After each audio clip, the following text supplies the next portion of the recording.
మళ్ళీ వస్తాం మీ దగ్గరికి. మనతోటి జనసేన నేత వీర మహిళ సుంకర కృష్ణవేణి గారు ఉన్నారు. ఎస్ సుంకర కృష్ణవేణి గారు ఉన్నారు, ఆవిడతో మాట్లాడదాం. లక్ష్మీకాంత్ గారు ప్లీజ్. సుంకర కృష్ణవేణి గారు ఉన్నారు మనతోటి, జనసేన నేత వీర మహిళ, ఆవిడతో మాట్లాడదాం. కృష్ణవేణి గారు నమస్తే అండి. లక్ష్మీనాథ్ గారు మీకు, అలాగే అమ్మ న్యూస్ కూడా నమస్కారం. ప్యానెల్లో ఉన్నటువంటి లక్ష్మీకాంత్ గారికి, లక్ష్మణ గారికి, మధుకర్ గారికి కూడా నమస్కారం అండి.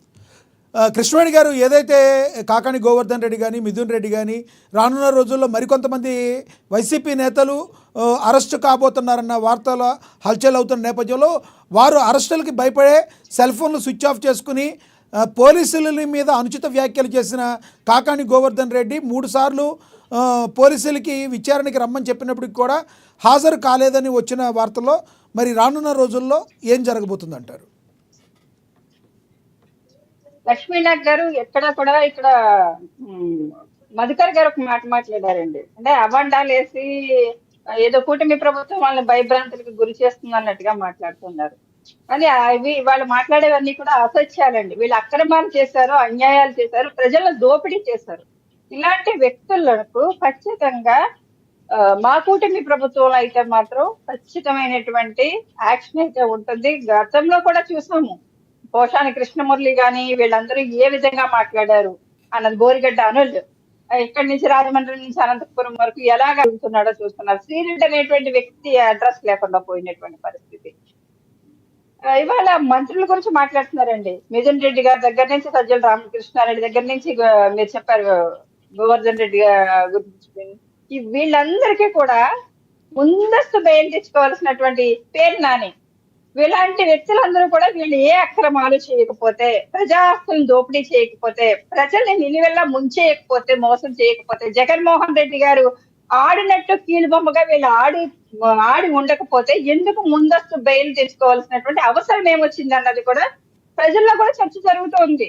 తప్పు చేసినటువంటి వ్యక్తులే ముందస్తు బెయిల్ తెచ్చుకుంటూ ఉంటారు. మాజీ ముఖ్యమంత్రి వర్యులుగా ఉన్న టైంలో చంద్రబాబు నాయుడు గారిని ఎలాంటి ఇబ్బందులు పెట్టారు.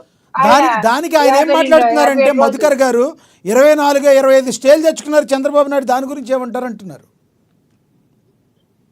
24 స్టేలు తెచ్చుకున్నా ఏం చేసినా న్యాయబద్ధంగా నిరూపించుకున్నారా లేదా అన్నది ముఖ్యమండి.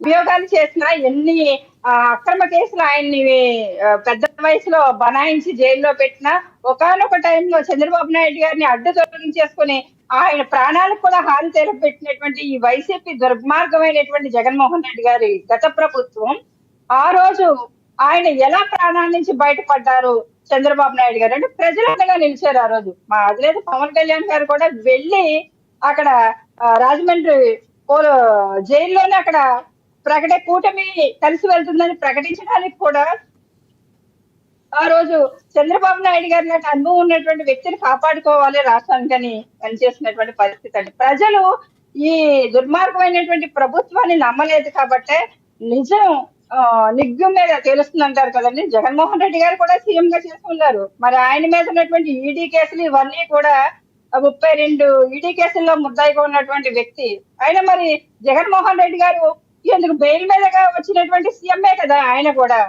ఇవాళ స్టేలు తెచ్చుకున్నారని చెప్తున్నారు చంద్రబాబు నాయుడు గారి గురించి. బెయిల్ మీద ఉన్నటువంటి సీఎం, మాజీ సీఎం జగన్మోహన్ రెడ్డి గారు కూడా. అంటే ఇక్కడ నిజం ప్రజలు తేలుస్తారండి, అలాగే కోర్టులు తెలుస్తాయి. చంద్రబాబు నాయుడు గారిని ఇంత నిర్బంధించారు.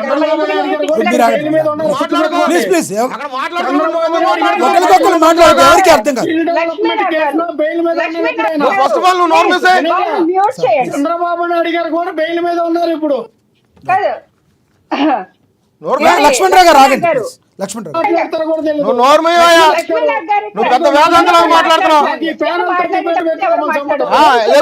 లక్ష్మీకాంత్ గారు ఆగండి. లక్ష్మీకాంత్ గారు ఆగండి. చెప్పండి కృష్ణవేణి గారు కంటిన్యూ. కృష్ణవేణి గారు ముగ్గురు మాట్లాడితే ఎవరికి అర్థం కాదు, ముగ్గురు మాట్లాడితే ఎవరికి అర్థం కాదు. కృష్ణవేణి గారు కంటిన్యూ. లక్ష్మీనాథ్ గారు కృష్ణవేణి గారు ప్లీజ్ కంటిన్యూ. నా టైంలో ఎవరు డిస్టర్బ్ చేయడానికి, మీరు వేస్తే క్వశ్చన్ చేయాలి తప్ప మిగతా వాళ్ళు డిస్టర్బ్ చేస్తే, ముఖ్యంగా లక్ష్మణ్ రావు గారు ఆయన భాషా తీరు బాగోదు, మహిళల పట్ల ఆయన మాట్లాడే మాట తీరు బాగోదు, వాళ్ళ నాయకులు ఎలా ఏడ్చారు ఆయన కూడా అంతే. మీరు చూసారు ఇప్పుడు డిబేట్ లో ఓరే సూర్య అని మాట్లాడుతున్నారు. ఉన్నప్పుడు మీ డిబేట్ ఉన్న ఉన్నాం. రెచ్చగొట్టు మాట్లాడే మా నాయకుడు మీరు- నువ్వు నోర్మేవా? నువ్వు నోర్మే? నువ్వు నోర్మే? లక్ష్మీకాంత్ గారు, లక్ష్మీకాంత్ నోరు ఎట్లాంటిదో మాకు తెలుసు. నోరు మూసుకో. నోరు మూసుకో. లక్ష్మీకాంత్ గారు ప్లీజ్, లక్ష్మీకాంత్ గారు అరే ఆడ మనిషి మాట్లాడుతున్నప్పుడు సైలెంట్ గా ఉండాలని ఇంగిత జ్ఞానం తెలియదు నీకు. ఎస్ లక్ష్మణరావు గారు దయచేసి ఆగండి.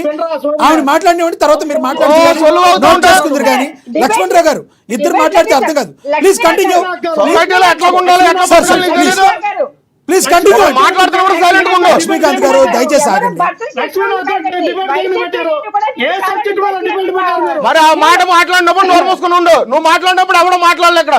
ప్లీజ్ లక్ష్మీకాంత్ గారు, లక్ష్మణరావు గారు కొంచెం సంయమనం పాటించండి. కృష్ణవేణి గారు కంటిన్యూ. లక్ష్మీనాథ్ గారు, నేను కూడా చాలా డిబేట్లలో మాట్లాడుతూ ఉంటానండి. కానీ అక్కడ చాలా మంది వైసీపీ నాయకులు వస్తారు, పెద్ద పెద్ద అనలిస్ట్ వస్తారు, ఎవరు వచ్చినా సరే కానీ వాళ్ళ భాషా సంస్కృతి వైసీపీలోని వాళ్ళు అందరిది అలా ఉందని చెప్పను. లక్ష్మణరావు గారు అంటే కొంతమంది వ్యక్తులు అదుపు తప్పి మాట్లాడతారంటే ఆ పార్టీలో ఉన్న శ్రీరెడ్డి వాళ్ళు ఎలాగుంటారు, ఇలాంటి వాళ్ళు కూడా అలాగే మాట్లాడుతుంటారు తప్ప చాలా మంది వైసీపీలో ఉన్నటువంటి ప్లీజ్ పాయింట్కి రండి. కృష్ణవేణి గారు పాయింట్కి రండి. కృష్ణవేణి గారు పాయింట్కి రండి ప్లీజ్. పాయింట్ మధ్యలో డిస్టర్బ్ చేస్తే మాత్రం నేను ఒప్పుకోను. Yes, yes, రండి. పాయింట్ నేను ఎప్పుడు కూడా సంస్కారంగానే మాట్లాడతా. కానీ మీరు సబ్జెక్ట్ మ్యాటర్ కాబట్టి దాని మీద సమాధానం చెప్తాను.